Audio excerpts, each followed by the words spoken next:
Buenas tardes, mi nombre es Sergio Venegas del curso 1106, Taller Mecatrónica, y les vengo a mostrar la guía 4. El día de hoy les vengo a hablar de cómo alimentar un Arduino conectado a la red por una fuente de alimentación lineal no regulada. Esta siempre cuenta con un transformador que convierte los 230 PAC de la red a un valor más bajo, con un puente de diodos como rectificador y un condensador para el filtrado. Una fuente de alimentación lineal regulada. Esta dispone de un regulador de tensión y condensadores. La tensión es muy estable, variaciones máximas entre 0.1 voltios sobre el valor nominal. Fuente de alimentación conmutada. Este emplea un sistema de trabajo de alta frecuencia capaz de regular la tensión de salida de un valor bajo a la entrada como al de la entrada de un valor superior. De manera autónoma, una pila de 9 voltios. El problema de estas pilas de 9 voltios es su baja capacidad y por otro lado su corriente máxima solo apta para montajes muy sencillos. Pilas AA de 1.5 voltios. Poseen una capacidad aproximada de 800 a 2500 miliamperios, aunque todo depende del tipo de pila y su intensidad máxima suele ser de 1 amperio, como con las pilas de 9 voltios. Su precio es bastante económico y estas no son recargables. Baterías recargables AA de 1.2 voltios. En este caso podemos emplear 5 o 6 baterías AA recargables de 1.2 voltios, obteniendo de 6 a 7.2 voltios, dependiendo del caso. Baterías de litio 18650 de 3.7 voltios. La idea es colocar dos baterías en serie y obtener 3.4 a 8.4 voltios, que es la tensión máxima. Además, son recargables, por tanto son muy útiles y durarán mucho tiempo, aunque requieren un cargador muy especial. Baterías de LiPo. En este caso, es una batería en concreto, en función del número de celdas de la misma. Se puede emplear una LiPo de 2 celdas de 2 segundos, dando aproximadamente 7.4 a 8.4 voltios, con lo que podríamos alimentar nuestra placa Arduino sin problema alguno. ¿Cómo evitar el daño a un Arduino? Con los cortos. Revisar siempre la conexión antes de energizar, sobre todo los pines.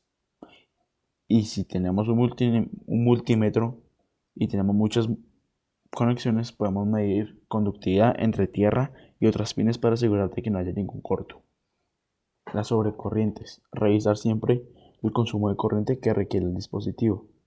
Si el consumo supera los 40 miliamperios, evita conectarlo sin una protección y evitar un driver que provea corriente. Nunca es buena idea conectar un motor directamente, ya que puede generar una sobrecorriente que dañe el micro, parcial o totalmente. Sobrevoltajes. 1. Revisar que el adaptador de voltaje entrega una tensión adecuada entre 7 a 12 voltios de corriente directa. 2. Revisar que tu sensor o dispositivo a conectar no entrega voltajes mayores de 5 voltios. Voltaje inverso. Revisar siempre la polaridad de los cables. Si podemos marcarlos o utilizar cables de color rojo para la señal de voltaje y color negro para la tierra. Malas prácticas. 1.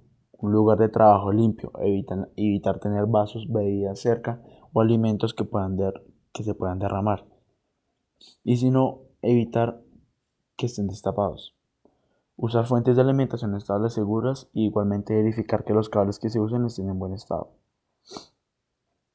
Y asegurarse que la superficie de trabajo no sea metálica, ya que ese es un error muy frecuente. Partes de un Arduino.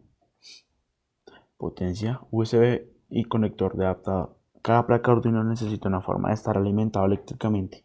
Esta puede ser alimentada desde un cable USB que viene de su ordenador o un cable de corriente eléctrica con su respectivo adaptador. La conexión USB es también como va a cargar código en su placa Arduino. GND. Hay varios pines GND en el Arduino, cualquiera de los cuales pueden ser utilizados para conectar a tierra en el circuito. 5 voltios y 3.3 voltios son los suministros pin 5 voltios, 5 voltios de energía y los suministros de pin 3.3 voltios de potencia. Análogo. El área de pines en el marco del analógica etiqueta A0 a A5 son analógicas y estos pines pueden leer la señal de un sensor analógico, convertirlo en un valor digital, el cual se pueda leer. Digital. Son los pines digitales del 0 al 13. Estos pines se pueden utilizar para la entrada digital y la salida digital. PWM. De los pines digitales 3, 5, 6, 9, 10 y 11. Estos pines actúan como pines digitales normales, pero también se pueden usar para algo llamado modulación por ancho de pulsos. AREF. Soportes de referencia analógica. La mayoría de las veces se puede dejar este pin solo. A veces se utiliza para establecer una tensión de referencia externa entre 0 y los 5 voltios como límite superior para los pines de entrada. Botón de reinicio. Empujando este botón se conectará temporalmente el pin de reset a tierra y reinicie cualquier código que se carga en el Arduino. Indicador LED de alimentación. Este LED debe encenderse cada vez que se conecte la placa a una toma eléctrica. Si esta luz no se enciende, hay buena probabilidad de que algo ande mal o esté fallando. LEDs RX, TX. Primero que todo, TX es la abreviatura de transmisión y RX es la abreviatura de recibir. Por lo tanto, estos LEDs no darán ninguna buena indicación visual siempre que nuestro Arduino esté recibiendo o transmitiendo datos. Microcontrolador. El microcontrolador es un circuito integrado programable capaz de realizar operaciones matemáticas complejas a gran velocidad. En resumido, es como el cerebro del Arduino. Regulador de voltaje. El regulador de voltaje hace exactamente lo que dice, que controla la cantidad de tensión que se deja en la placa.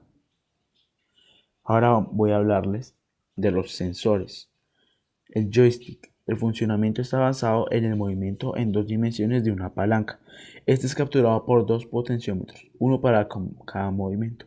Y pues como su nombre lo dice, es la palanca, es una palanquita que se usa. Heartbeat. Este funciona colocando el dedo entre el LED IR y el transistor de luz del sensor. El latido del corazón dilata los vasos sanguíneos del dedo, lo que filtrará la luz infrarroja y esto crea una señal pulsante.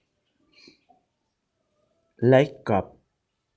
Es un sensor difícil de mecanizar y adaptar a los proyectos.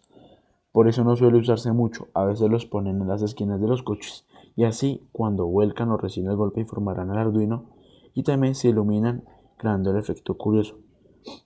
En resumido, este sensor no es muy usado en los proyectos y tampoco es que se vea mucho en el mercado. Hall Magnetic. Al fluir corriente por un sensor Hall y aproximarse a un campo magnético que fluye en dirección vertical al sensor, entonces este va a crear un voltaje saliente proporcional al producto de la fuerza del campo magnético y de la corriente. Tilt Switch. Este es un tipo de interruptor o sensor de inclinación que cambia un ángulo en comparación con el horizonte. Buzzer o zumbador. Para hacerlo funcionar solo basta conectar el positivo y la tierra negativo con el de una batería o cualquier fuente de corriente directa. En resumido, solo es conectar el positivo y la tierra con el de una batería. Button. Su funcionamiento interno consta de 2 contactos, los cuales al ser pulsado uno, este activará la función, la cual puede ser normalmente abierto o normalmente cerrado, dependiendo de las características y la programación. El siguiente es Shock. Este forma un campo magnético que al interrumpirse por la separación o vibración de las piezas activa la alarma para detectar una posible intrusión, perdón. Avoid, un detector de obstáculos infrarrojo. Este es un dispositivo que detecta la presencia de un objeto mediante la reflexión que produce la luz. Se dispone un LED emisor de luz infrarroja de un fotodiodo que recibe la luz reflejada por un posible obstáculo. Ear emission. El funcionamiento de un detector infrarrojo se basa en que los rayos infrarrojos pasan al interior del fototransistor o donde se encuentra un material piroeléctrico, que es el que reacciona a la presencia de los rayos infrarrojos. Mini red. Este se ha activado por la presencia de un campo magnético. Cuando es normalmente abierto, los contactos se cierran por la presencia del campo magnético. Cuando es normalmente cerrado, se abren en presencia del campo. Touch. Este tipo de sensor táctil, su funcionamiento es en la medición de la variación de la capacitancia. La placa sensora y el cuerpo humano actúan como condensador y por tanto forman un sistema que almacena una carga eléctrica. Ball switch. Cuando el sensor está en posición vertical, la bola de metal, que es interna, hace contacto con ambos terminales, valga la redundancia, y cierra el interruptor. Cuando se cambia la orientación del sensor, es decir, cuando se inclina el ángulo, la bola metálica pierde contacto con los terminales y el interruptor está abierto. Láser emit. Dado que la conexión es la misma que en las anteriores prácticas con los otros sensores, este módulo láser funciona como un LED, quien hace la diferencia en el hardware. SMD-RGB. Al ajustar la entrada del voltaje de los pines R, G, P, podemos ajustar la intensidad de los tres colores primarios, los cuales son el verde, el rojo y el azul, para obtener el resultado de la implementación del efecto del color completo. Linear Hall.